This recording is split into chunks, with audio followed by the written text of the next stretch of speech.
Bonjour à toutes, bonjour à tous et bienvenue pour cette première table ronde de la journée intitulée Accéder au bien-être, soucions-nous de l'habitat. Alors déjà juste un petit mot pardon pour ce léger retard, il y a eu quelques soucis techniques. Toute la journée et les tables rondes, dont celle-ci, sont co-organisées par Open Diplomacy et la Burgundy School of Business de Dijon.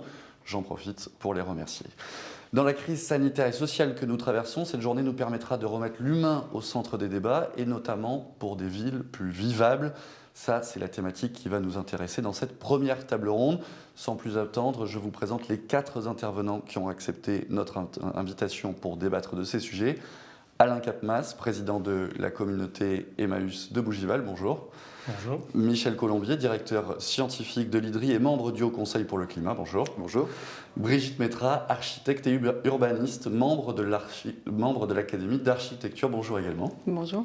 Et Claire Pitola, députée et présidente du groupe d'études de l'Assemblée nationale sur la qualité de l'air. Et je donne la parole tout de suite à Alain Capmas, qui a une vision très précise du bien-être et du logement. Mais on ne peut pas parler de ces thèmes sans évoquer le mal-être actuellement. Et de ce point de vue-là, il faut regarder les choses en face, Monsieur Capmas. Oui, la Fondation Abbé Pierre, chaque année, fait un rapport sur le mal-logement. Et effectivement, on constate la situation du mal-logement en France. Donc il faut savoir qu'il y a 4 millions de personnes qui sont réellement mal logées, qu'il y a 7 millions de personnes qui sont en situation de précarité énergétique, qu'il y a près d'1 million de personnes qui vivent chez les autres, en fait, en permanence. Et ça, c'est évidemment, le mal-logement, ça crée du mal-être, bien entendu, quand on se retrouve dans des situations compliquées. À ça, donc, simplement, j'aimerais revenir sur la définition, ou ce que, pour moi, je perçois par le logement. Le logement, ça n'est pas évidemment que l'habitat, c'est tout ce qu'il y a autour, c'est le quartier, avec son éducation, avec ses services. Et quand on parle de bien-être, moi j'associe le bien-être à la capacité que l'on a à se sentir un petit peu en contrôle de son avenir, de son environnement. Et aujourd'hui, on voit bien qu'il y a un vrai mal-être qui se génère parce qu'il n'y a pas cette maîtrise dans l'environnement. Quand on parle de logement et quand on parle de quartier, c'est là où on voit des chiffres assez impressionnants. Paris, par exemple, il y avait 29% de cadres à Paris en 83. Les derniers chiffres que j'ai, c'est 2013, il y avait 49% de cadres. Donc je suppose qu'on a dépassé 50% de cadres qui vivent à Paris. Donc évidemment, toutes les personnes qui vivaient dans l'Est parisien en particulier, mais même en très proche banlieue, sont en train tout doucement de s'en aller, avec des transports qui deviennent de plus en plus difficiles. Et on se retrouve avec des populations qui ont plus de 30% de leur temps dans les transports, leur temps de travail, plus de 30% en plus dans les transports. Donc c'est quelque chose qui génère du mal-être. Donc c'est quelque chose qu'il va falloir aborder. Et cette ségrégation qui est en train de se faire, je cite Paris, mais je sais très bien que c'est le cas dans beaucoup d'endroits, avec cette espèce de sentiment de mal maîtriser son environnement, on a tendance à se retrouver dans l'entre-soi et à effectivement dégager, quand on a de l'argent, on dégage les autres personnes. On voit bien le prix de l'immobilier à Paris qui est complètement invraisemblable parce qu'il y a une demande forte de personnes qui ont des revenus. Et donc toutes les personnes qui vivaient dans Paris avec des petits revenus sont tout doucement en train de s'éloigner et de se retrouver dans des quartiers qui deviennent très difficiles parce qu'on les regroupe. Je prends l'exemple, il y a certaines villes où il y a plus de 75% de personnes qui vivent en dessous du seuil de pauvreté, dans la ville. Donc comment gérer, quand on est maire, une ville comme ça, avec autant de mal-logement, autant de gens qui sont dans le mal-être, avec les dégradations qu'on voit, puisque quand on va visiter, enfin quand on se promène dans un quartier qui ne pose pas de problème, on voit bien la propreté, on est agréablement surpris. Quand on va visiter ces villes difficiles, on est frappé par la saleté, par les dégradations, et ce sont des gens qui ne vivent pas chez eux, ils n'ont pas le sentiment de l'appropriation qu'ont des cadres qui viennent s'installer à Paris. Brigitte Métra, vous partagez ce constat. En préparant cette table ronde, vous me parliez de financiarisation de l'habitat. On est en plein dedans avec ce que vient de décrire M. Capmas. Oui, tout à fait. Par hasard, donc on se rencontre. Ouais. Mais moi, en tant que praticienne, enfin architecte et urbaniste, qui travaille sur des territoires, donc du logement, mais aussi d'autres bâtiments, je suis confrontée à cette financiarisation des sols, de la terre, qui appartient normalement à tout le monde, mais en fait la charge foncière pèse énormément dans un bilan d'opération, et ensuite la financiarisation du logement même, puisqu'en fait on me demande de construire des produits financiers, non plus des logements. C'est-à-dire qu'avec la défiscalisation, les lois Pinel successives, on parle de produits. Parce qu'en fait, on vend à des personnes qui ne les visitent même pas. C'est-à-dire ils ont 200 000 €, donc en fait, on leur fait un logement, etc., parce qu'ils payent moins d'impôts. Donc l'État participe. Je pense que c'est un bon soutien à la création de logements neufs. Il faut évidemment des incitations publiques, mais ces systèmes-là ont eu des effets pervers qui font qu'on construit moins bien aujourd'hui qu'il y a 10, 15, 30 ans. Les logements des années 70 étaient beaucoup mieux, de bien meilleure qualité qu'aujourd'hui. C'est-à-dire qu'on avait des logements traversants, on avait des espaces extérieurs, on avait des balcons. Enfin, vous voyez, aujourd'hui, le produit financier qu'on nous impose de construire n'est presque pas vivable. On a perdu 10 mètres carrés en 10 ans, une pièce en 10 ans. Donc on a perdu dans un T3, 3 pièces. Il faisait 70, 75, aujourd'hui il fait moins de 60. C'est considérable. Moins de 60. Et du coup, on a des petites chambres où on ne peut même pas mettre un bureau. On a des séjours où la cuisine est dans le séjour, on ne sait même pas où mettre le canapé, la télé, enfin vous voyez. Et les gens ne les ont pas visités. Ils les achètent sur plan, sans les visiter, sans se rendre compte, quoi. Et je pense que la crise sanitaire nous a fait nous rendre compte des besoins élémentaires fondamentaux de l'être humain, qui est d'avoir de l'air, d'avoir de la vue, d'avoir un peu de soleil, de nature, et d'avoir cette qualité de logement, un espace extérieur, si vous voulez. Et il faut revenir à des fondamentaux pour recréer des logements qui soient durables, pour le coup, parce que vivables. Et c'est au niveau de la conception, et donc évidemment, pas des passoires thermiques. Donc évidemment, bien isolés, évidemment, pour ne pas dépenser de l'énergie inutilement et bêtement. Donc je partage ce constat complètement et je me dis qu'il faut repenser complètement les structures économiques, je pense, de fabrication de la ville. C'est-à-dire que le foncier ne doit plus être une part de spéculation, le foncier public ou parapublic, si vous voulez. Il faudrait plutôt le fixer à un prix raisonnable. Il faut forcément que les aménageurs, enfin que les gens qui ont des terrains puissent avoir des revenus, mais ça doit être raisonnable. Moi j'ai vu des opérations où c'est le meilleur, le plus offrant, qui donne le plus haut prix, c'est en millions, sur le terrain qui gagne, en densifiant, surdensifiant pour vendre. Et donc on est dans un mécanisme purement financier où l'homme n'est plus le centre, c'est devenu plutôt la finance. Donc voilà, je pense qu'il faut rééquilibrer. On a des excès. Et donc la ville, il faut densifier la ville, mais il faut la densifier avec doigté, toujours avec l'humain au cœur, comme les préoccupations, pour mettre un peu de parc. On a besoin de nature, on l'a vu avec le confinement. On a besoin d'espaces verts, on a besoin de lumière. Voilà, donc il faut densifier, mais de manière agréable. Et moi je dis une densification heureuse. Donc, et la ville dépense 30 ou je ne sais plus, enfin la construction en général dépense beaucoup de gaz à effet de serre, mais il n'y a pas que ça, il n'y a pas que l'isolant, il n'y a pas que tout ça. Donc le bien-être, il faut remettre l'homme au cœur de la ville. Et donc le bien-être, le bien-être avant tout, quoi. Exactement, et pour remettre un peu justement ce bien-être au cœur de la ville, il faut poser aussi la question de la responsabilité des maires des villes. Michel Colombier, justement, vous pouvez nous en dire un mot justement là-dessus ? Alors, je pense, enfin moi je connais plus, je dirais, une partie évidemment, de la question qui est la question de l'environnement. Je pense qu'on est sur des sujets sur lesquels on a des responsabilités partagées de l'État, et vous l'avez dit, parce qu'il y a des schémas qui sont mis en place dans lesquels s'inscrivent les acteurs, s'inscrivent les territoires et forcément s'inscrivent les élus. Après, on a aussi beaucoup d'animations, beaucoup de décisions qui peuvent être prises au niveau municipal à l'intérieur de ces schémas. Vous parliez du prix du foncier. Moi j'ai vu des opérations dans certaines villes sur lesquelles justement on essaye de trouver des innovations sur la façon de gérer, de bloquer le prix du foncier et de faire en sorte justement qu'on n'ait pas cette course au plus offrant et cette incapacité pour des programmes sociaux par exemple simplement de s'installer dans les villes. Moi j'habite dans une ville d'ailleurs qui a une politique un peu de ce type-là. Et donc on voit bien quand même que d'une ville à l'autre, on a des politiques différentes, on a une recherche d'accueil de populations plus mixtes ou pas, etc. Ça prouve bien qu'il y a une possibilité, je pense, pour les élus d'agir sur le sujet.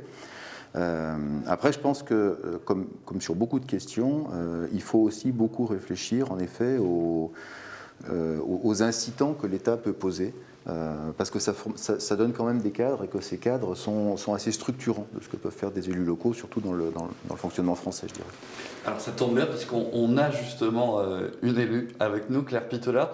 Est-ce que pour le grand public, vous pourriez un petit peu détailler les mesures adoptées par le gouvernement dans le volet environnemental du plan de relance, avec notamment une prime à la rénovation énergétique des logements qui va être étendue? Oui, bonjour, merci de votre invitation, merci aussi de toute l'organisation depuis quelques jours, hier sur une autre table ronde. Alors, sur les mesures dédiées à la transition écologique sur le plan de relance, nous avons 11 milliards pour les transports, 9 milliards pour le secteur de l'industrie, de l'énergie, 7,5 milliards pour le bâtiment logement. Donc c'est important de souligner qu'il y a des investissements massifs qui sont faits, que bien entendu la transformation, la rénovation des bâtiments est un axe fort parce qu'il nous faut réduire les consommations et réduire les émissions de ce secteur qui sont importantes. Il y a on va dire une mesure particulièrement intéressante qui est MaPrimeRénov', qui est augmentée de 2 milliards d'euros. Ça, c'est intéressant parce que il y a des mesures qui sont introduites dedans, qui sont relatives à l'accompagnement, et on décloisonne complètement les personnes qui y ont droit. Je fais référence notamment à la première intervention qui parlait de la précarité énergétique. C'est important de dire que nous devons avoir un axe de rénovation qui soit le plus large possible, parce que c'est important d'avoir un logement décent, d'avoir un logement où on se sent bien, un habitat qui soit favorable à la santé. Et ça passe par la rénovation, par une rénovation très globale. Et oui, il faut rappeler que nous avons 7 millions de personnes qui sont en précarité énergétique. Donc, nous devons avancer à la fois pour l'environnement, mais aussi pour le confort des citoyens, avant tout pour que chacun puisse être acteur de cette société et sentir qu'on s'occupe de sa santé et qu'on s'occupe de son environnement. Merci pour ces précisions, Madame Pittelat. Brigitte Mettra, est-ce que ça va dans le bon sens, selon vous, justement, cette réforme? Ah oui, tout à fait. Enfin, le plan de relance Ouais. va effectivement dans le bon sens. Enfin, c'est un petit peu un wake-up call, je pense, la crise sanitaire aussi. Et bon, l'avenir de la planète, donc on le touche du doigt maintenant, le dérèglement climatique. Donc les consciences s'éveillent. On avait un peu de retard, je pense, en France, par rapport aux pays voisins européens, l'Allemagne, la Suède, le Danemark, la Suisse. Moi, j'ai travaillé dans ces pays où on met de l'isolant de 20 cm depuis des années et on fait la chasse aux ponts thermiques dans chaque projet, en fait. J'ai travaillé en Suisse où les personnes de mon équipe, on avait des coupes dans tous les sens, aucun pont thermique, et ça c'est dans la culture. Donc on est en train de changer de paradigme et de culture en France, et je pense que le plan de relance l'aide tout à fait. Mais par contre, ce que vient de dire Madame Pittelat, il ne faut pas penser seulement isolant. Il ne faut pas dépenser 7 milliards à mettre du polystyrène à l'extérieur des façades et de l'enduit, parce qu'en fait, ça sera des autres rénovations dans 20 ans, d'autres coûts. Il faut penser global. Et quelquefois, les 20 cm, il vaut mieux qu'ils fassent 5 mètres pour avoir une pièce en plus, pour avoir comme un jardin d'hiver. Enfin, il faut la qualité du logement, qualité de la ville en général, donc pas uniquement énergétique. Parce qu'en fait, dans le coût, c'est ce qu'on disait au départ, le logement coûte 20 à 30% du budget des ménages et l'électricité, enfin l'énergie, beaucoup moins.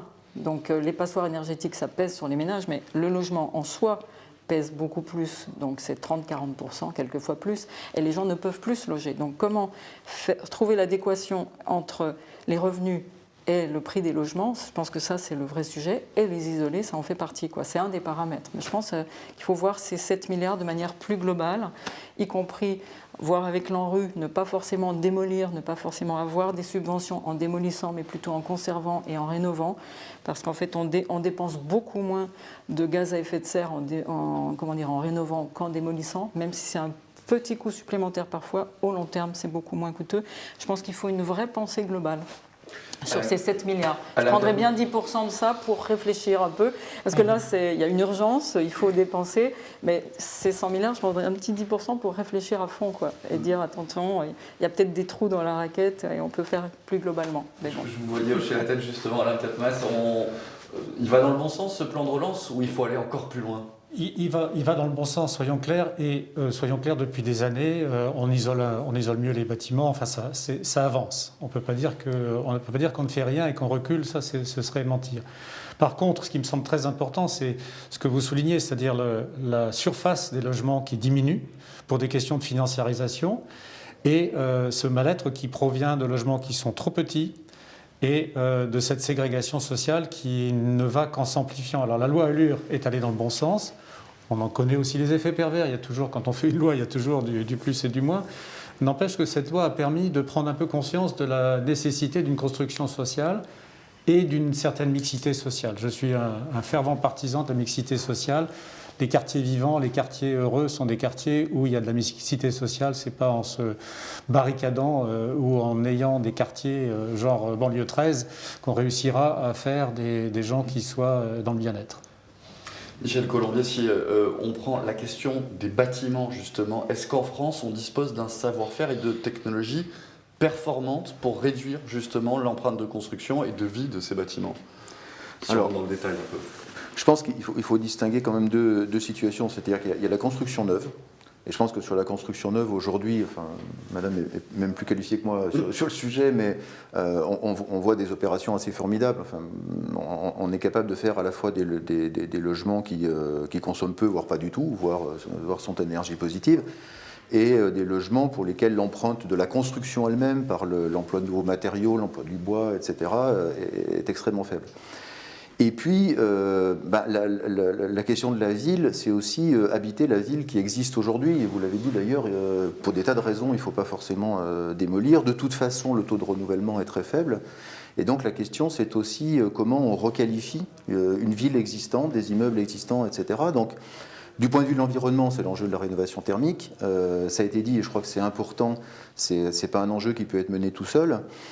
Et là où je voulais réagir, mais enfin, c'est un accord, c'est que ce qui a été dit tout à l'heure montre bien aussi le risque finalement sur la transition énergétique, et on l'a vu avec le mouvement des Gilets jaunes, etc., qui à la fois présente, je dirais, des caractéristiques qui peuvent faciliter, améliorer l'inclusion, réduire la précarité énergétique, etc., ou qui peut faire tout le contraire. Et ça va dépendre de la façon dont on l'amène. Parce qu'on voit bien que ce mouvement, qui est préoccupant aussi du point de vue de la question environnementale, énergétique, cette expansion des villes, les personnes qui vont toujours plus loin, etc., c'est aussi ce qui crée à la fois du mal-être et le revers de cette médaille du point de vue de l'environnement, qui est l'artificialisation des sols, qui est un problème, la dépendance au transport. On parle souvent de précarité en l'attachant uniquement au coût du logement, mais en fait, on a aussi le coût du transport qui devient aujourd'hui une fragilité majeure pour des ménages, même pas les ménages les plus pauvres, des ménages en milieu de niveau de revenus, face à un accident de la vie, un chômage, etc., pour lesquels les transports représentent le deuxième tiers de leur budget. Donc ce que nous, finalement, on vit comme une question environnementale est aussi une question sociale. Alors par rapport à ça, moi je pense en effet que le plan va dans le bon sens, c'est-à-dire qu'il y a des directions qui sont données sur des sujets qui sont des sujets majeurs. Et je voudrais vraiment enfoncer le clou sur ce qui vient d'être dit, c'est-à-dire dans ce plan de relance, il y a quand même différentes composantes. Il y a des composantes qui sont vraiment pour faire en sorte qu'on ait une économie qui ne se casse pas la figure, quoi, en gros. Hein. Donc il y a des secteurs qu'il faut soutenir avec des exigences environnementales éventuellement. Et puis il y a des dimensions qui sont des dimensions plus innovantes. Et je pense que là, on est dans une dimension relativement innovante. Il me semble que c'est important, en effet, que sur ces dimensions-là, on se donne le temps. Sur cette partie-là, on se donne le temps de bien faire les choses, à la fois sur la nature des programmes qu'on va mettre en place, quel genre de programme d'isolation, quelle requalification, etc. Mais aussi, parce que vous me parliez, est-ce qu'on a les capacités ? Oui. Cet énorme programme de rénovation, techniquement, on sait faire. Techniquement, on sait faire. Mais l'offre n'est pas forcément là. Et donc, à tous les niveaux, hein, de la conception à la réalisation, la capacité aussi pour les gens d'y accéder, parce que c'est pas facile. Ouais. Si vous vous demandez, tiens, qu'est-ce que je peux faire dans mon logement, vous ne savez pas qui appeler pour savoir quoi faire. Parce que rénover son logement, c'est un investissement, c'est une bonne nouvelle, c'est pas une dépense quelque part, mais si on pense à toute une partie des gens, un investissement, qui c'est qui est capable de le faire ? C'est les gens qui ont de l'argent.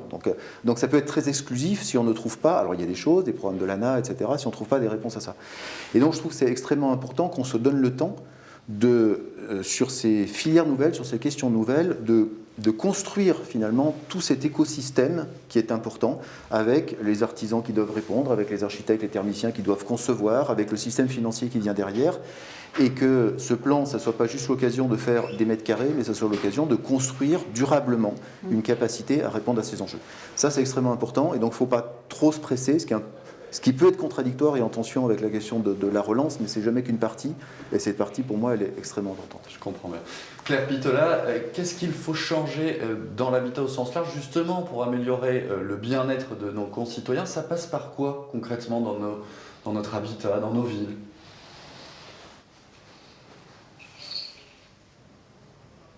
Alors, on a un petit décalage avec le son, mais Claire Pittola nous entend. Et elle va peut-être pouvoir nous répondre, ça va être le cas. Excusez-moi, la connexion est très mauvaise, donc je ne vous ai pas entendu. J'ai essayé de le signaler au niveau de votre régie. Donc si vous pouviez m'écrire la question, s'il vous plaît. D'accord. Alors, on va du coup donner la parole à M. Capmas tout de suite en studio. Même question, du coup, selon vous, qu'est-ce qu'il faut changer pour améliorer ce bien-être au sens large? Alors, comme j'ai dit tout à l'heure, le bien-être, moi, je l'associe à le sentiment qu'on a de maîtriser un peu son environnement et sa vie. Et aujourd'hui, on voit cette espèce de mal-être français qui est un petit peu extraordinaire parce qu'on voit qu'on est vraiment très mauvais dans les classements. Il vient de ce sentiment de perdre ça. Et je crois qu'il faut qu'on y retravaille, ce qui n'est pas simple. Parce qu'il va falloir s'écouter, il va falloir être capable d'aller ensemble, mais c'est tout à fait faisable. Ce bien-être, il est aussi, je pense que quand on parlait tout à l'heure de logement, évidemment, on parle aussi de propriétaires et de locataires. Et on voit bien qu'un propriétaire a un comportement totalement différent par rapport à son logement qu'un locataire. Pourquoi? Tout simplement parce que le propriétaire, c'est à lui et il a ce sentiment de possession et de devoir faire fructifier son patrimoine.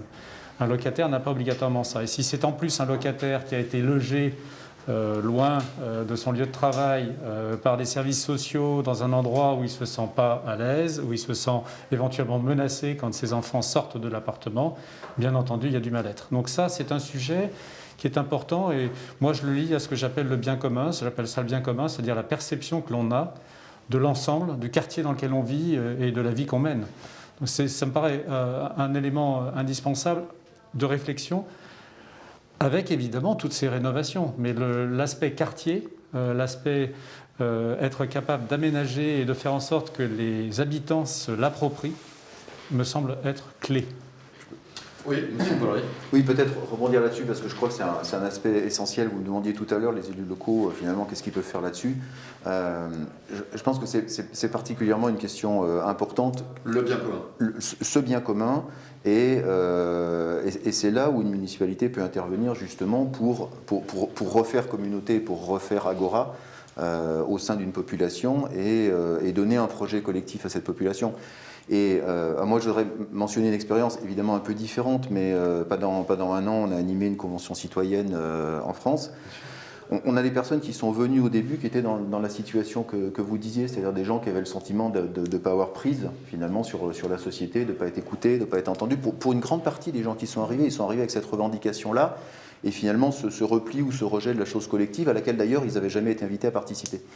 Et on a vu des gens s'emparer de cette question-là et s'en emparer avec plaisir, finalement travailler en groupe en se disant on me demande quelque chose, pour une fois on me demande mon avis, et donc il faut qu'on se mette à plusieurs, il faut qu'on s'entende, il faut qu'on explore, etc.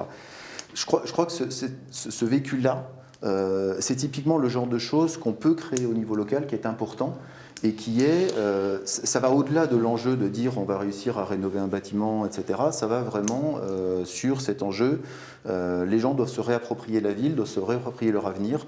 Et je crois que c'est ça, et on le voit parce que beaucoup de municipalités essayent aujourd'hui de prendre ce chemin-là, redonner la parole aux gens, mais pas juste leur redonner la parole avec des sondages, des réunions de quartier, etc., mais les mettre au cœur des projets de transformation, au cœur de la codécision sur comment ils veulent voir évoluer leur ville et comment eux, ils veulent là-dedans prendre part à la conception. Alors, je crois qu'on a réussi à rétablir la connexion justement avec Claire Pittola. C'est important, justement, cette nécessité de bien commun dont parlaient M. Capmas et M. Colombier à l'instant. Oui, donc, sur comment améliorer l'habitat, je voudrais revenir déjà au changement humain. C'est important de prendre en compte les occupants. Pour le bâtiment, on doit avoir un bâtiment qui est favorable à la santé.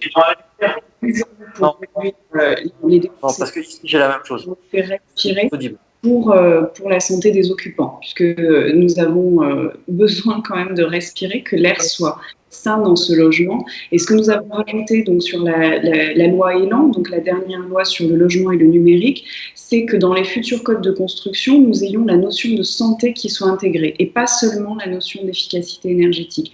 Donc on voit bien qu'on est dans une démarche de plus en plus globale et ce qu'on attend, c'est un habitat qui soit accueillant pour les occupants et que donc leur comportement à l'intérieur, leur mode de vie au quotidien rendent bien les effets attendus, c'est-à-dire une réduction des dépenses énergétiques parce qu'ils s'y sentent bien, parce que ce sera respectueux de leur santé.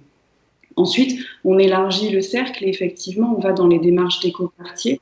Et là, on a le gouvernement qui lance un projet sur les éco-quartiers et sur les nouvelles villes durables, parce que ensuite, on doit être sur le lien social et davantage de coopération pour justement toujours élargir le cercle, réduire nos consommations, avoir des démarches éco-responsables.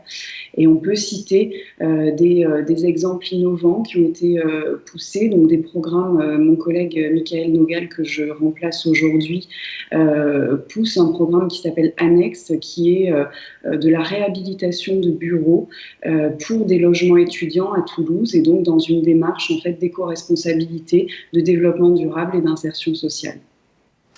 Merci Madame Pitola. Madame Métra, justement, pour faire bien commun, est-ce que vous pourriez nous donner des exemples concrets justement pour que les concitoyens se réapproprient justement leur habitat et leur écosystème justement?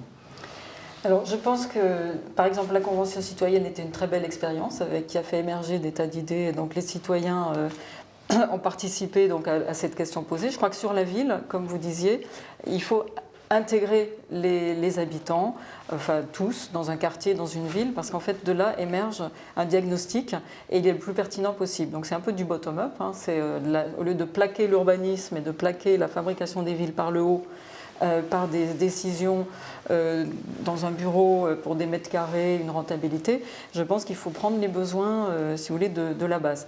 Et donc, je n'ai pas d'exemple précis parce qu'en France, on est quand même dans une verticalité traditionnelle, si je puis dire. Donc, les pays européens, d'autres pays européens ont beaucoup plus cette cofabrication de la ville, si je puis dire, d'un quartier avec les habitants. Mais il y a des expériences qui se font et je pense qu'il faut les encourager, comme Madame Pitola vient d'en parler. Je pense que c'est bien d'avoir des laboratoires, des terrains de laboratoire d'expérience qui peuvent faire exemple, si vous voulez, pour pouvoir en tirer des règles de fabrication qui soient plus vertueuses.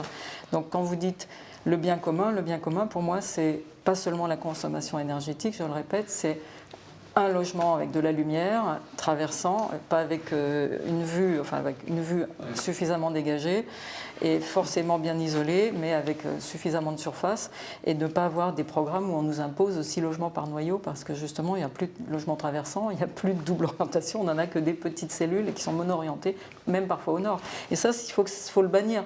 Et c'est plutôt une histoire de culture, d'habitude, parce qu'avant, ça se faisait dans l'architecture, tout le monde faisait ce travail, tout le monde était respectueux de ce travail de conception dès la base.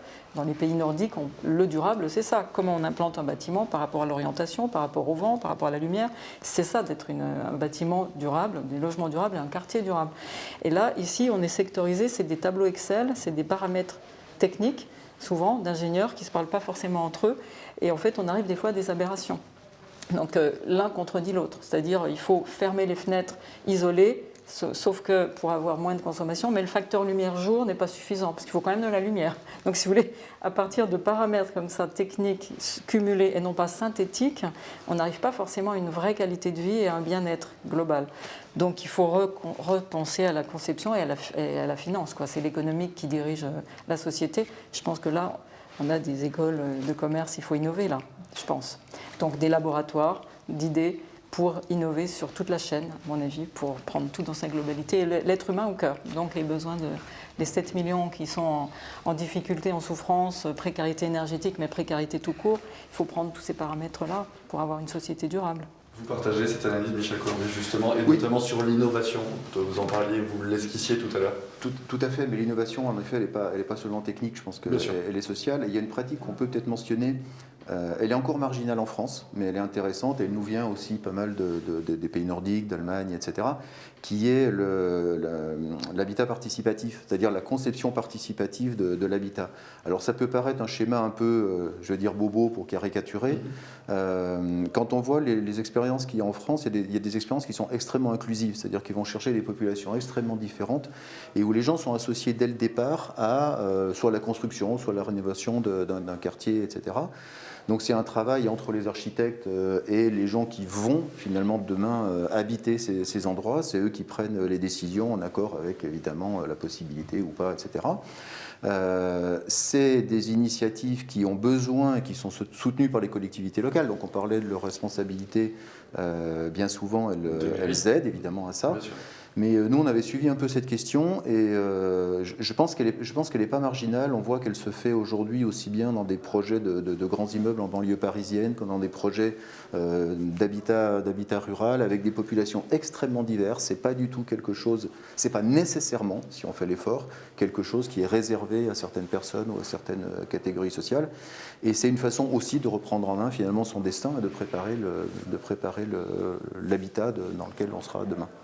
Madame Maître, est-ce que vous auriez des exemples concrets justement de projets vertueux qui ont été récemment construits pour qu'on touche vraiment du doigt un petit peu ce qu'il faudrait faire en fait?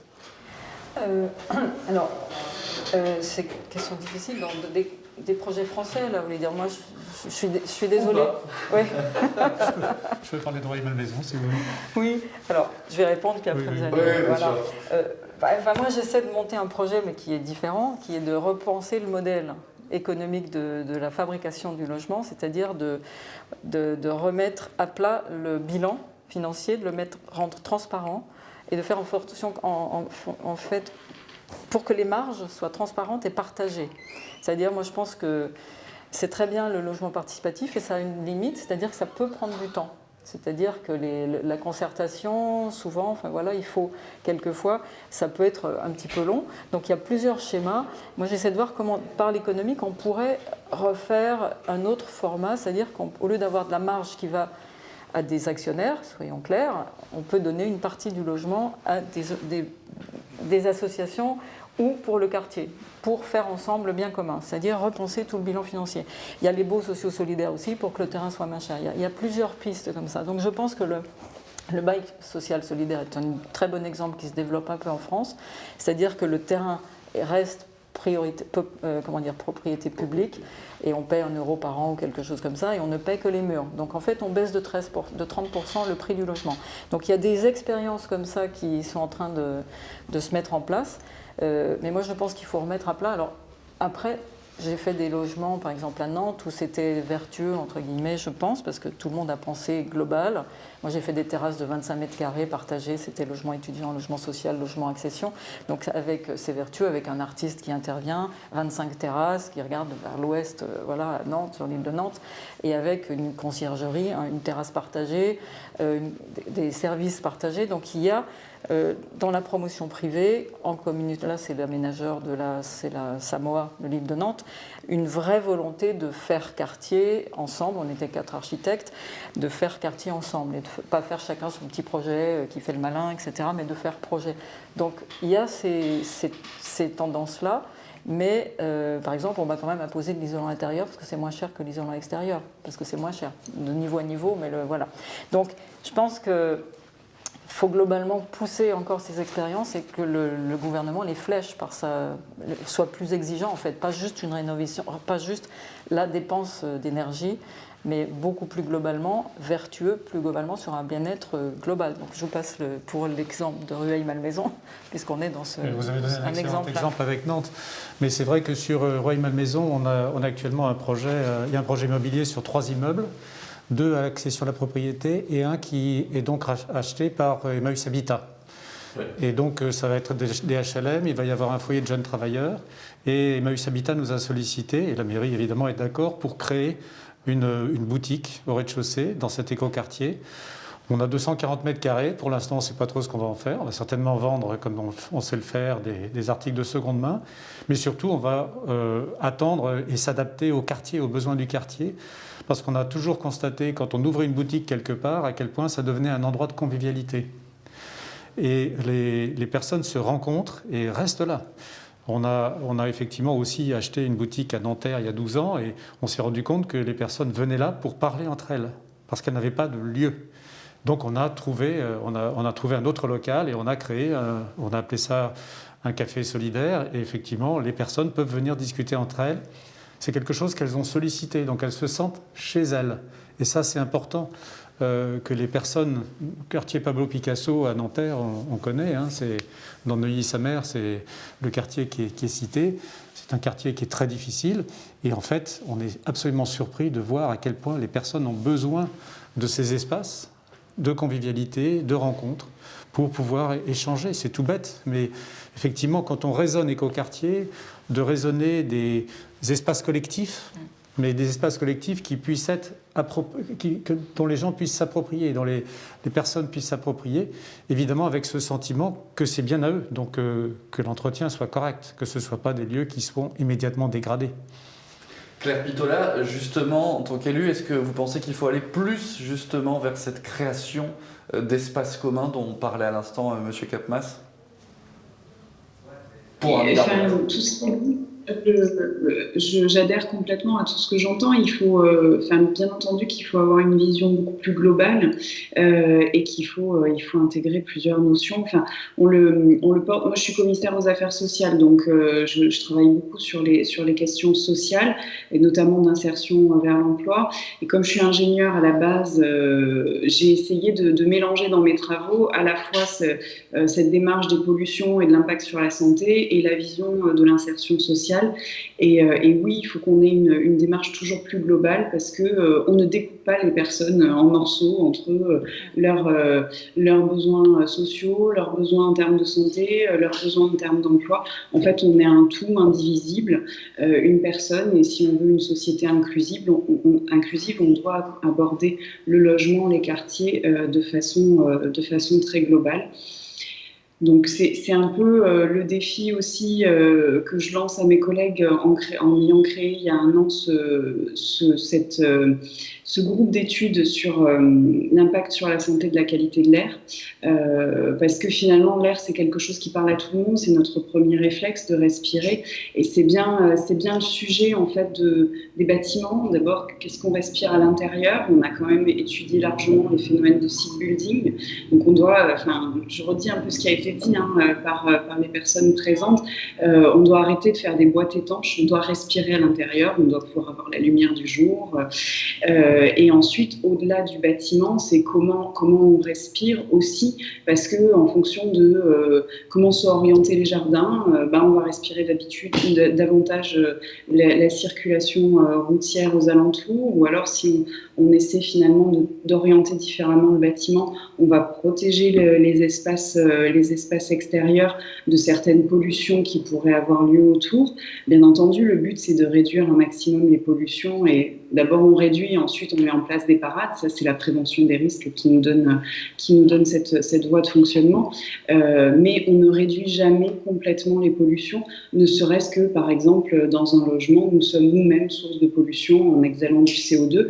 Donc on ne réduira jamais. Il faut sortir de cette idée qu'on n'aura plus du tout de pollution. Bien sûr, on doit travailler à les réduire au maximum, mais ensuite on doit aussi mettre en place des parades.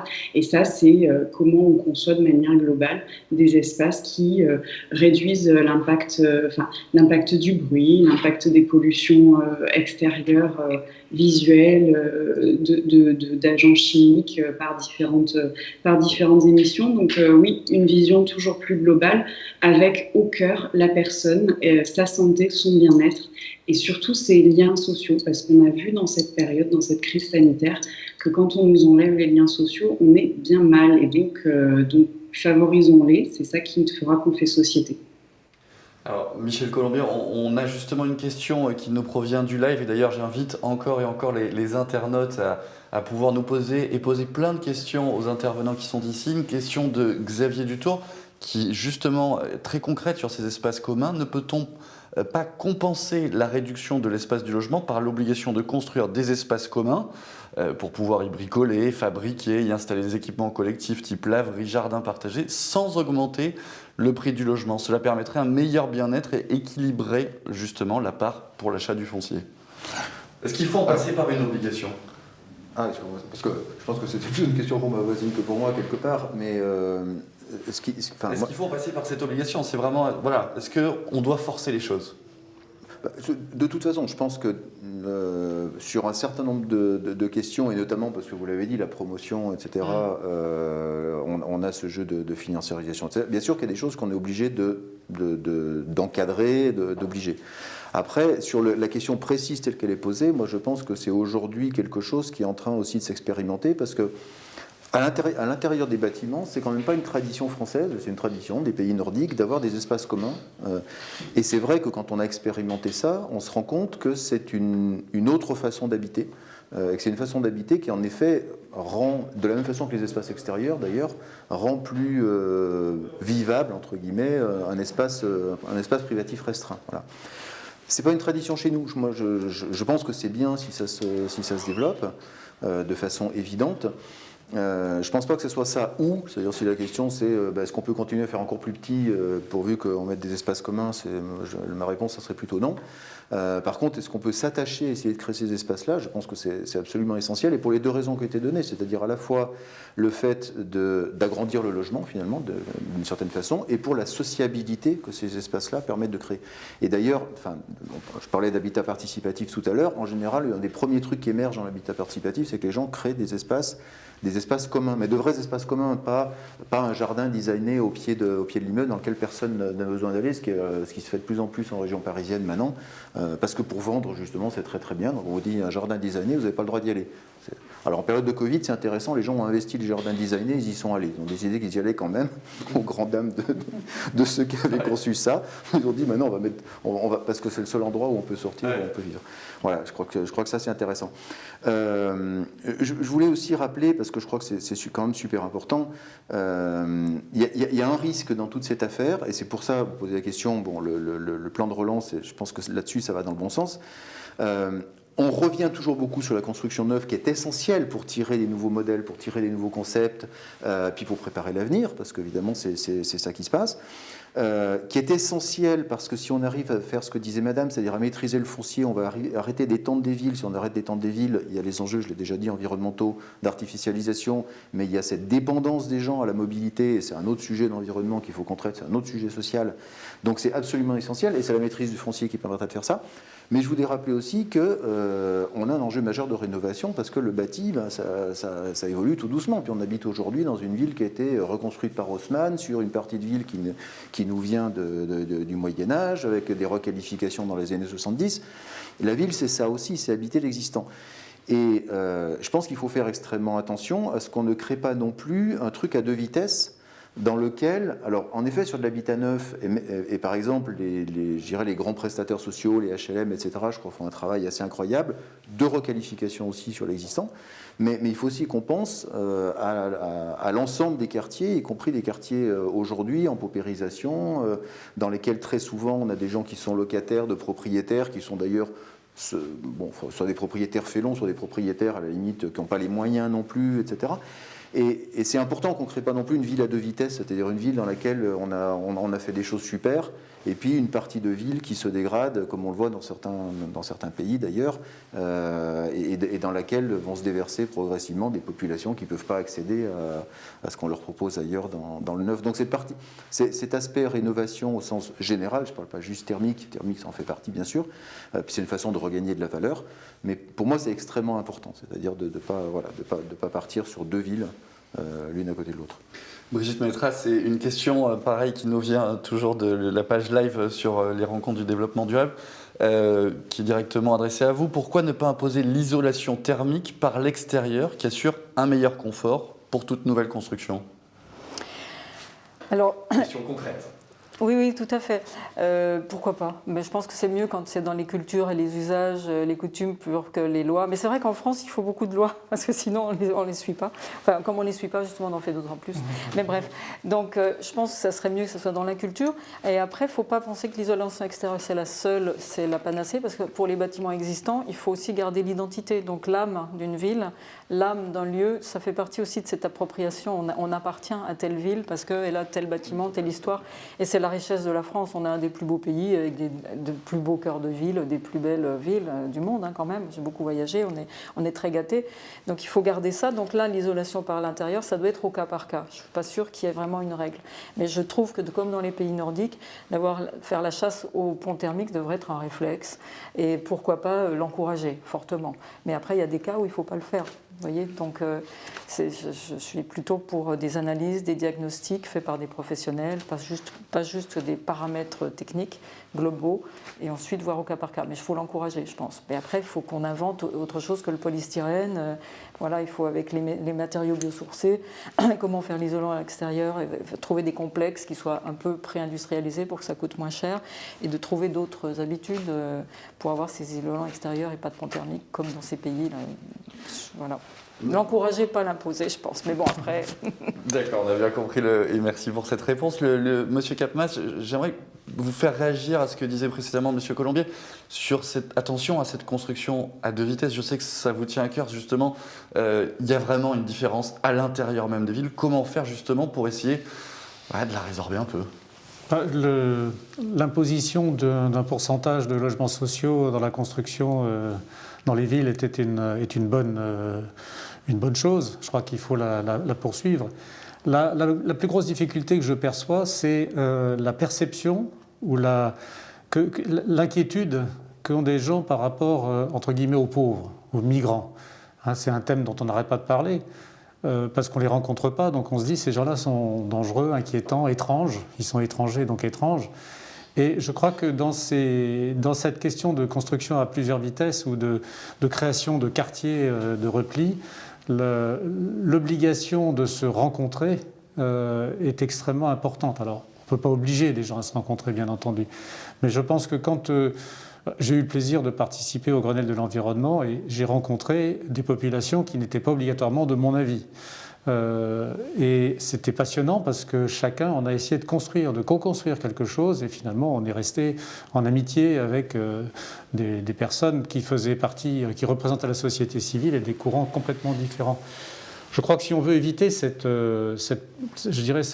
ghettoisation de quartiers, que ce soit des quartiers riches ou pauvres, c'est justement par le dialogue, par cet entraînement à se voir ensemble. Je crois que si on veut discuter, j'allais dire intelligemment, mais intelligemment voulant dire avec une capacité d'adaptation sur le bien commun, c'est vraiment par la base que ça pourra se faire. C'est parce qu'on va pouvoir faire en sorte que des gens se rencontrent et se rendent compte qu'ils ont des attentes qui sont finalement très proches, même s'ils ont des contraintes différentes, pour créer cette ville commune, ce quartier commun qui est tout à fait vivable.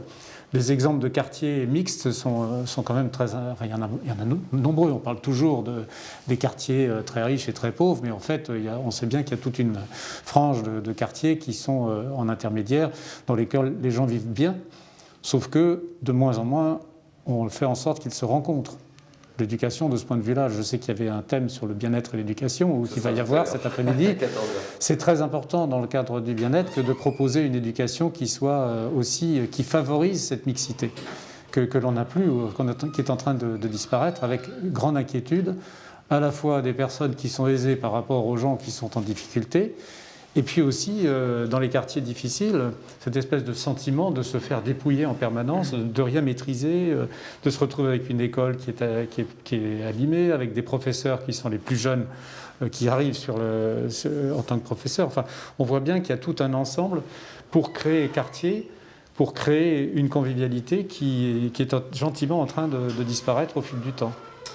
Alors, oui, ajoutez Oui. juste une petite chose, après j'ai... Juste un tout petit Oui. exemple, Mexico avait fait des programmes, c'est-à-dire du bottom-up, D'accord. micro-urbanisme, c'est-à-dire des quartiers se remettre ensemble avec des associations, font un diagnostic et par exemple dans un quartier ils avaient besoin d'une bibliothèque, il y avait un tas d'immondices, ils l'ont enlevé eux-mêmes, ils avaient la vue sur toute la vallée et ils ont construit pour 300 000 € à l'époque une bibliothèque alors que la ville avait un projet de 2 millions.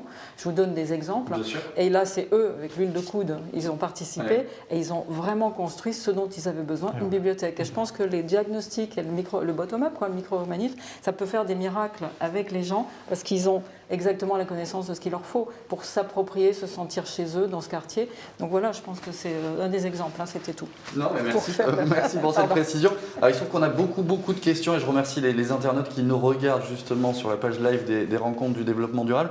Des questions très précises. Une question de Pascal, je vous la pose à vous, Michel Colombier. Existe-t-il des études prospectives sur la réversibilité des bâtiments pour ne pas faire que de l'habitat? Question très précise aussi.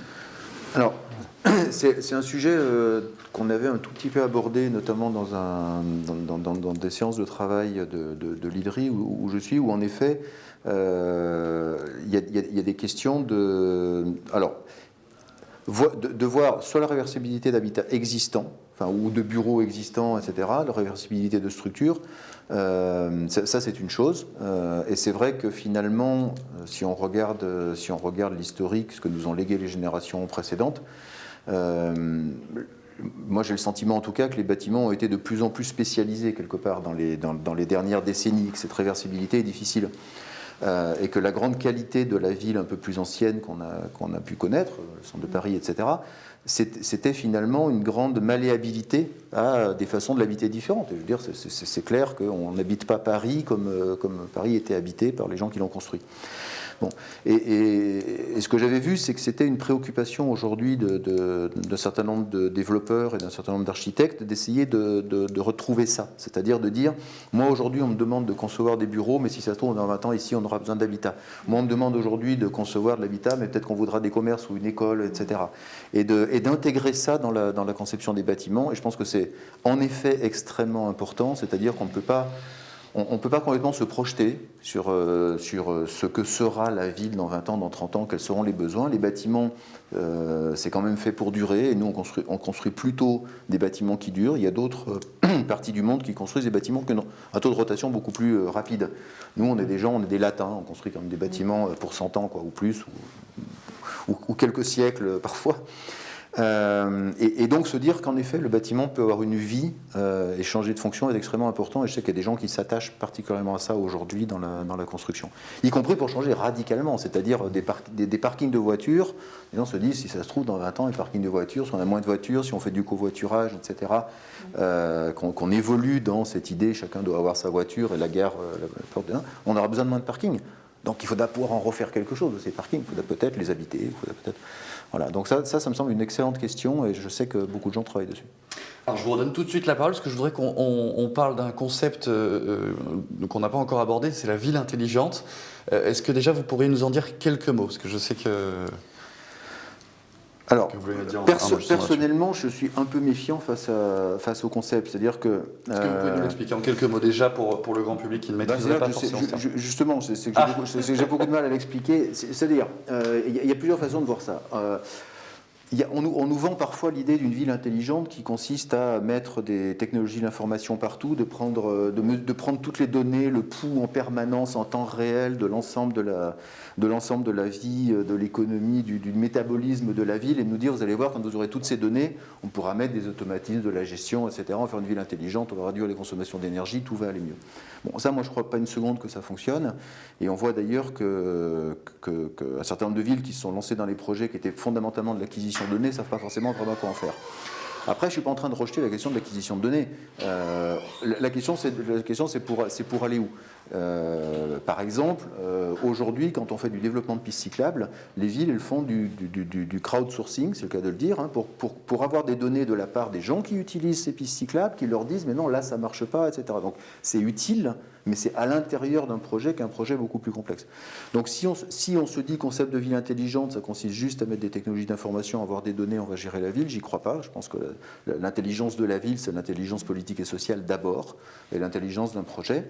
Après, ces technologies sont extrêmement utiles, en effet, pour faciliter la mise en œuvre, éventuellement, de ces choses-là, quand on sait ce qu'on va faire. Il y a une autre conception de ville intelligente qu'on entend parfois, qui est une espèce de ville un peu... on reconstruit Brasilia, c'est-à-dire on part de rien, et puis on va vous faire une ville qui a été tellement bien pensée qu'elle sera absolument géniale. Bon, ça, peut-être qu'il y a des pays pour lesquels c'est une question qui peut se poser, et encore, on voit que les villes... je dirais que les villes qui sortent absolument de rien sont souvent des échecs, même dans les pays en développement d'ailleurs. Mais l'appliquer à la France, non. Mais de toute façon, chez nous, c'est pas le sujet. Donc, c'est un peu faire miroiter des choses. Donc, je suis pas opposé du tout à ces éléments technologiques qu'on peut mettre dans la ville qui vont aider, etc. Mais je pense que pour moi, c'est pas le point d'entrée. Enfin, du moins, le point d'entrée technologique. Brigitte Métrage, je vous voyais aussi réagir et un peu opiner le chef là-dessus. C'est un gadget aussi pour vous, ce concept de ville intelligente? Moi, je pense aussi que la domotique, en fait, c'est beaucoup des industriels qui ont vendu des technologies, donc ils l'ont appelé Smart City, ville intelligente, mais en fait, c'est Human City. Moi, je parle de la Human City. Une ville intelligente, c'est une ville qui remet l'humain au centre de la ville. Donc, faire du sens. Donc, pourquoi pas, Big Data, ça peut être utile pour plein de choses, mais savoir dans quelle direction, pour quel objectif, il faut que ça fasse du sens avant tout. Donc, de pouvoir ouvrir son chauffage à distance, c'est très pratique. Oui, parce qu'en fait, on a la maison du grand-père et qui peut plus... c'est très pratique, mais c'est pas pour autant une ville intelligente. Si on a, justement, 7 millions de précaires, etc. Donc, au service de qui? Donc une ville intelligente, c'est d'abord humaine, pour moi. L'intelligence humaine pour la construire. Merci beaucoup. Monsieur Capmas, une question d'un internaute, Alexandre Ascagnan, qui nous demande comment encourager les élus à avoir recours aux initiatives de participation citoyenne, justement sur les sujets de l'habitat. Alors, je ne suis pas du tout un homme politique, je suis un homme de la société civile et je l'assume complètement. Mais je dois avouer que l'expérience du Grenelle de l'environnement a été fascinante pour moi. Je me suis retrouvé dans ces discussions. Je me souviens du début où le président de la République avait dit « si vous vous mettez d'accord sur 2 ou 3 idées, je les appliquerai ». Je crois que le Grenelle de l'environnement est arrivé avec plus de 300 idées très concrètes. Donc je pense qu'il faut effectivement donner la parole à la base, faire en sorte qu'il y ait un climat de confiance qui se mette en place, accepter de sortir des codes sociaux habituels, parce que je pense qu'il y a beaucoup d'habitants qui n'ont pas les codes que nous pouvons avoir quand nous discutons, et donc il faut savoir admettre et comprendre ces codes pour comprendre quelles sont leurs attentes. Et je pense que si on réussit à faire ça, et c'est vraiment des questions de ville, je pense que c'est effectivement au niveau de la ville que ça peut se passer, le résultat sera largement au-delà des espérances. J'ai dit le Grenelle de l'environnement, c'était 100 fois l'attente. Et on a répondu à 100 fois l'attente, et je pense que ce sera la même chose. Et la ville humaine, le quartier humain, c'est un travail à faire. Ce n'est pas simple. Les codes, encore une fois, sont toujours différents. On peut s'adresser à des populations qui ne parlent pas obligatoirement très bien le français, ou qui n'ont pas eu une éducation suffisante pour rentrer dans les codes habituels. Mais au-delà de ça, si on réussit à faire en sorte que ces personnes-là se parlent, s'expriment, d'abord, elles auront le sentiment de mieux maîtriser leur ville, de mieux contrôler ce qui est leur environnement. Et d'autre part, je pense qu'elles vont nous proposer des idées que nous ne pouvons pas avoir, nous, très clairement. Madame Pitolet, forcément, je vous donne la parole en tant qu'élu. Est-ce que vous êtes prête, justement, vous, en tant qu'élu, à accepter cette parole citoyenne, et comment, justement, mieux l'intégrer, selon vous? Oui, mais ça a été quand même le plus grand débat de la parole citoyenne, a justement fait sur cette convention climat qui a permis d'avoir ce pool de citoyens qui expriment leurs souhaits. Et bien entendu, dans les évolutions de nos institutions, nous devons toujours intégrer davantage la parole citoyenne. C'est quand même l'objet d'une réforme du CESE, du Conseil économique, social et environnemental. Est-ce qu'on aura le temps de la passer? Je ne sais pas, mais le but, c'est quand même ça, que le CESE exprime la parole citoyenne. On doit redonner plus de sens à la représentation, mais aussi avoir une démocratie plus directe. Donc on doit trouver des outils pour toujours participer davantage. des animations de rendez-vous comme ça sont très importantes et il faut qu'on arrive à faire en sorte qu'il y ait plus de liens avec les institutions aussi, parce que ce sont aussi des lieux où les citoyens s'expriment. Merci. Madame Metra, une question d'un autre internaute, Bruno Boulnois, qui demande un petit peu qu'est-ce que vous en pensez finalement de l'augmentation des maisons et des bâtiments en bois qui ont le vent en poupe? C'est une bonne chose, mauvaise chose? Oh oui, oui. Ouais. Enfin, a priori, oui, mais je pense qu'il n'y a pas de religion, si vous voulez. D'accord. Mais le bois, on a besoin des forêts, de la nature. On en avait parlé en préparant l'émission. On a besoin de reverdir nos espaces et de vivre avec. Et le bois est très agréable. Moi, je construis 3 bâtiments en bois en ce moment et c'est très, très agréable.